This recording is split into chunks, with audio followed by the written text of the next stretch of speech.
ഒന്നാം ക്ലാസ്സിലെയും രണ്ടാം ക്ലാസ്സിലെയും എല്ലാ പ്രിയപ്പെട്ട കൂട്ടുകാർക്കും നമ്മുടെ ക്വസ്റ്റ്യൻ പേപ്പർ വീഡിയോയിലേക്ക് സ്വാഗതം. 1-2 ക്ലാസ്സുകൾക്ക് വളരെ എളുപ്പമുള്ള ചോദ്യപേപ്പർ ആയിരിക്കും ഇപ്പോഴും ഉണ്ടാവുക. ഇത്തവണയും അതുപോലെ തന്നെ ആവട്ടെ എന്ന് ആശംസിക്കുകയാണ്. ആദ്യം തന്നെ നമുക്ക് എളുപ്പമുള്ള ചോദ്യപേപ്പർ ആയതുകൊണ്ട് തന്നെ വീഡിയോ വളരെ നീളം കുറവായതുകൊണ്ടാണ് 1-2 ക്ലാസ്സുകാരുടെ ഒന്നിച്ച് നമ്മളിടുന്നത്. അപ്പോൾ ഈ വീഡിയോയിൽ ആദ്യം 2ാം ക്ലാസ്സുകാരുടെയും തുടർന്ന് 1ാം ക്ലാസ്സുകാരുടെയാണ് പോസ്റ്റ് ചെയ്യുന്നത്. അപ്പോൾ വീഡിയോ കാണുന്ന 1ാം ക്ലാസ്സിലെ രക്ഷിതാക്കളുണ്ടെങ്കിൽ കുറച്ച് കഴിഞ്ഞ് ഇതൊന്ന് ഡ്രാഗ് ചെയ്ത് കഴിഞ്ഞാൽ നമുക്ക് 1ാം ക്ലാസ്സിൻ്റെ ചോദ്യപേപ്പർ വീഡിയോ ആരംഭിക്കുന്നതായിരിക്കും. അപ്പോൾ ആദ്യം 2ാം ക്ലാസ്സുകാരുടെ പറഞ്ഞു പോവുകയാണ്. 2ാം ക്ലാസ്സുകാർ കഴിഞ്ഞ വർഷം പരീക്ഷ എഴുതിയ മാതൃകയിൽ തന്നെയാണ് ചോദ്യം വരുന്നത്. ആദ്യത്തെ ഇതിൽ നാമ പേരെഴുതുക, വിദ്യാലയസ്യ നാമ വിദ്യാലയത്തിൻ്റെ പേരെഴുതുക, വർഗ ക്ലാസ് എഴുതുക. പിന്നീട് ബാക്കിയുള്ളതൊക്കെ അധ്യാപകരും രക്ഷാകർത്താക്കൾക്കുള്ള ചോദ്യമാണ്. അപ്പോൾ നേരിട്ട് ചോദ്യത്തിലേക്ക് പോവുകയാണ്. ഒന്നാമത്തെ പ്രവർത്തനം നോക്കൂ. ഷ ഇത്യക്ഷരം വലയീകരുതു. ഷ എന്ന അക്ഷരം ഇവിടെ ഉദാഹരണം കൊടുത്തിട്ടുണ്ട്. അപ്പോൾ തന്നെ നിങ്ങൾക്ക് ഇതിൽ ഷ എന്ന അക്ഷരം ഏതാണെന്നുള്ള അറിയാലോ. ഓക്കെ, ഇവിടെ റൗണ്ട് ചെയ്യൂ. അപ്പോൾ നമ്മുടെ പാഠഭാഗത്തിൽ ഷ എന്ന അക്ഷരം അതുപോലെ ട എന്ന അക്ഷരത്തിനൊക്കെയാണ് കൂടുതൽ പ്രാധാന്യം വന്നിരിക്കണമെന്ന് അറിയാം. നമ്മൾ എഴുതി പഠിച്ച വാക്കുകളൊക്കെ അതാണ്. വർക്ക് ബുക്കിലും ആ വർക്കൊക്കെ തന്നെയാണ് ചെയ്തിരിക്കുന്നത് എന്നുള്ളതുകൊണ്ട് ആ അക്ഷരങ്ങൾ വെച്ചുള്ള പ്രവർത്തനങ്ങൾ കൂടുതലായിരിക്കും. അടുത്ത നോക്കൂ. അധോദത്താഹ ഛായാഹ ദൃഷ്ട്വ തേഷാം ചിത്രൈഹ സഹ യോജിച്ചു. താഴെ കൊടുത്തിരിക്കുന്ന നിഴലുകൾ നോക്കി അതിൻ്റെ ചിത്രത്തോട് യോജിപ്പിക്കാനാണ് പറഞ്ഞിരിക്കുന്നത്. അപ്പോൾ അവിടെ നോക്കൂ. നൗക തോണിയുടെ ചിത്രം ഏതാണ്? നിഴലേതാണ്? ഇവിടെയാണ്. മീനഹ നിഴലേതിൻ്റെയാണ്? മീനിൻ്റെയാണ് അല്ലേ? മീൻ. അലാബുഹു മത്തൻ, അതിലേക്ക് വരച്ച് ചേർക്കുക. വൃക്ഷഹ മരം, അതിലേക്ക് വരച്ച് ചേർക്കുന്നു. ഓക്കെ, നമ്മൾ രണ്ടാമത്തെ പാഠത്തിൽ പഠിച്ചിരിക്കുന്നത് വ എന്ന അക്ഷരമാണ്. അപ്പോൾ അത് വെച്ചുള്ള പ്രവർത്തനമാണ് അവിടെ വന്നിരിക്കുന്നത്. നോക്കൂ. ഭ വാല എന്നുള്ള 2 അക്ഷരമുള്ളത്. അപ്പോൾ ഭ നം തന്നിട്ടുണ്ട്. അപ്പോൾ നമ്മൾ ഇങ്ങനെ ഒരു വാക്ക് ഒന്ന് പറഞ്ഞു നോക്കുക. ഭവനം നമ്മൾ പഠിച്ചൊരു വാക്കാണ് അല്ലേ? ഭവനം വീട്. അപ്പോൾ വ എഴുതുക. അതുപോലെ നമ്മൾ ഔഷധം ആദ്യത്തെ പ്രവർത്തനത്തിൽ പറഞ്ഞ പോലെ തന്നെ ഷ എന്ന അക്ഷരം എഴുതുന്നു. അടുത്ത് ചിത്രം പൂർത്തീകരിക്കുക. നിറം കൊടുക്കാനാണ്. സേവം, വർണ്ണം, ഛത്രം. ഇഷ്ടമുള്ള നിറം കൊടുക്കാം, പ്രശ്നമില്ല. അടുത്ത് നോക്കൂ. താഴെ കൊടുത്തിരിക്കുന്ന ചിത്രങ്ങൾ നിരീക്ഷിച്ച് പഴമാണെങ്കിൽ പാത്രത്തിനും പച്ചക്കറി ആണെങ്കിൽ സഞ്ചിക്ക് നിറം കൊടുക്കുക. അപ്പോൾ ഇവിടെ ഭേണ്ടഹ എന്താണത്? പച്ചക്കറിയാണ്. അപ്പോൾ പച്ചക്കറി ആണെങ്കിൽ ഇതിന് നിറം കൊടുക്കേണ്ടത് ഇതിനാണോ സഞ്ചിക്കാണോ പാത്രത്തിനാണോ സഞ്ചിക്കാണോ? സഞ്ചിക്കാണല്ലേ. സഞ്ചിക്ക് നിറം കൊടുക്കുക. അനാനസം പൈനാപ്പിൾ എവിടെ കൊടുക്കേണ്ടത്? പൈനാപ്പിൾ ഒരു പഴമായതുകൊണ്ട് ഇതിൽ കൊടുക്കുന്നു, പാത്രത്തിൽ കൊടുക്കുന്നു. വൃന്താകം വഴുതന ഒരു എന്താണ്? പച്ചക്കറിയാണ്, അതെവിടെ കൊടുക്കുന്നു. ദ്രാക്ഷാഫലം പഴമാണ്, അതുകൊണ്ട് തന്നെ കൊട്ടയിൽ കൊടുക്കുന്നു. കാരവേലം വീണ്ടും സഞ്ചിയിലേക്ക്. ഓക്കെ, ഈ രീതിയിൽ വളരെ എളുപ്പത്തിൽ ചെയ്യാം.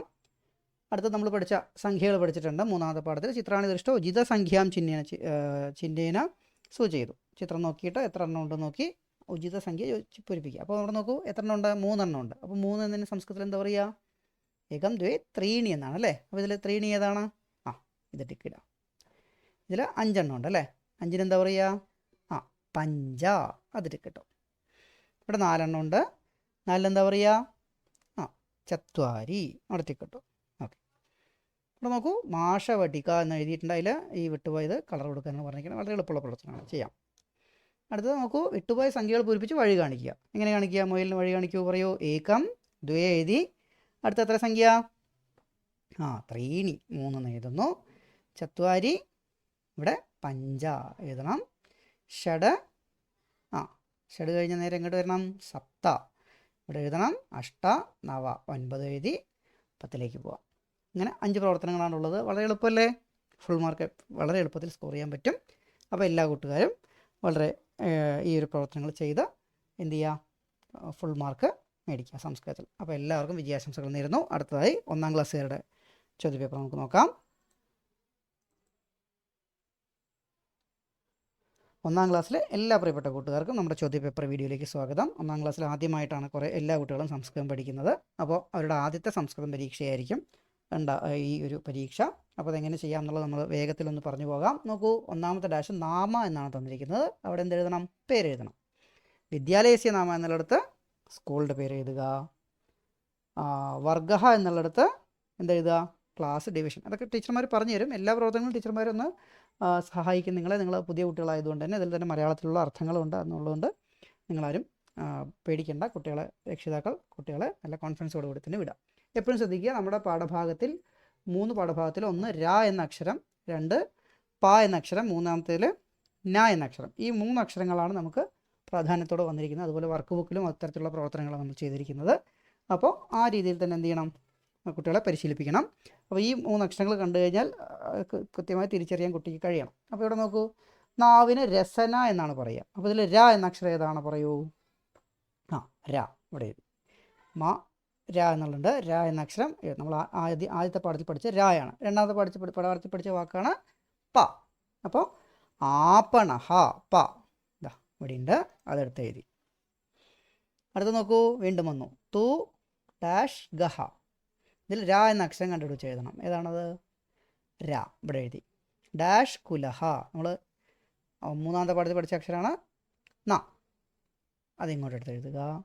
അടുത്തത് ഡാഷ് നസം. അപ്പോൾ ഇതിൽ പ എന്ന അക്ഷരമാണ് നിങ്ങൾ എന്ത് ചെയ്യേണ്ടത്, കണ്ടുപിടിക്കേണ്ടത്. പ ഇതാണ്, അതെടുത്ത് എഴുതുക. അപ്പോൾ ഈ 3 അക്ഷരങ്ങൾ നമ്മുടെ കുട്ടികൾക്ക് എല്ലാവർക്കും കൃത്യമായി അറിഞ്ഞിരിക്കണം. ഇതൊക്കെ വർക്ക് ബുക്കിലെ വാക്കുകളാണ്. കൃത്യമായിട്ട് അത് വർക്ക് ബുക്ക് കൂടി ഒന്ന് നന്നായിട്ട് നോക്കിപ്പോണം. ഓക്കെ. അടുത്തത് ബിന്ദുൻ യോജിത്വ സൂചനാനുസരം ചിത്രം വർണ്ണൈഹി ലിംബതു. നമ്മുടെ രണ്ടാമത്തെ പാഠഭാഗത്തിൽ നിറങ്ങൾ പഠിക്കാനുണ്ട്. അതുകൊണ്ട് തന്നെ അത് കൃത്യമായി ചെയ്യുക. രക്തഹ എന്ന് പറഞ്ഞാൽ എന്താണ്? ചുവപ്പ് നിറം ഇവിടെ കൊടുക്കുക. പീതഹ എന്ന് പറഞ്ഞാൽ മഞ്ഞ നിറം ഇവിടെ കൊടുക്കുക. നീലഹ എന്ന് പറഞ്ഞാൽ നീല നിറം ഇവിടെ കൊടുക്കുക. പാടലഹ റോസ്, ആ നിറം ഇവിടെ കൊടുക്കുക. അടുത്ത നോക്കൂ, വീണ്ടും പറഞ്ഞു ന. കണ്ടോ, ഈ 3 അക്ഷരങ്ങളെ ബേസ് ചെയ്തിട്ടാണ് നമുക്ക് ചോദ്യപേപ്പർ വന്നിരിക്കുന്നത്. ന എന്ന അക്ഷരത്തിന് റൗണ്ട് കൊടുക്കാനാണ് പറഞ്ഞിരിക്കുന്നത്. ഇത് കുട്ടികൾക്ക് അറിയാം. അപ്പോൾ ഈ ന എന്ന് റൗണ്ട് ചെയ്തു. ഇവിടെ ഇതാ ന ന ന ന ന, ഈ ന എന്നുള്ള അക്ഷരങ്ങൾ മാത്രമാണ് റൗണ്ട് ചെയ്യേണ്ടത്. നാലാമത്തെ നോക്കൂ, വളരെ എളുപ്പമാണ്. വാസസ്ഥാനം. മീൻ എവിടെ ജീവിക്കുക? കുളത്തിലാണ്. പക്ഷി കൂട്ടിലാണ്. വീണ്ടും നോക്കൂ, പ. പക്ഷെ പറഞ്ഞു ര പ ന. പ എന്നുള്ളതിൽ നിറം കൊടുക്കുക. അഞ്ചാമത്തെ മൊത്തത്തിലൊരു നിറം കൊടുക്കാനുള്ള പ്രവർത്തനമാണ് സൂര്യോദയ എന്നുള്ള പാഠഭാഗത്തിൽ. അപ്പോൾ വളരെ എളുപ്പമല്ലേ ചോദ്യപേപ്പർ? അതുകൊണ്ടാണ്, വളരെ ചെറിയ വീഡിയോ ആയതുകൊണ്ടാണ് 2ഉം 1ഉം ഒന്നിച്ച് നമ്മൾ ചെയ്യുന്നത്. അപ്പോൾ ഇത് വീഡിയോ എല്ലാ കുട്ടികൾക്കും ഉപകാരപ്പെട്ടെന്ന് ആശംസിക്കുന്നു. എല്ലാവർക്കും വിജയാശംസകൾ നേരുന്നുകൊണ്ട് നിർത്തുന്നു. പുനർമിലാമ.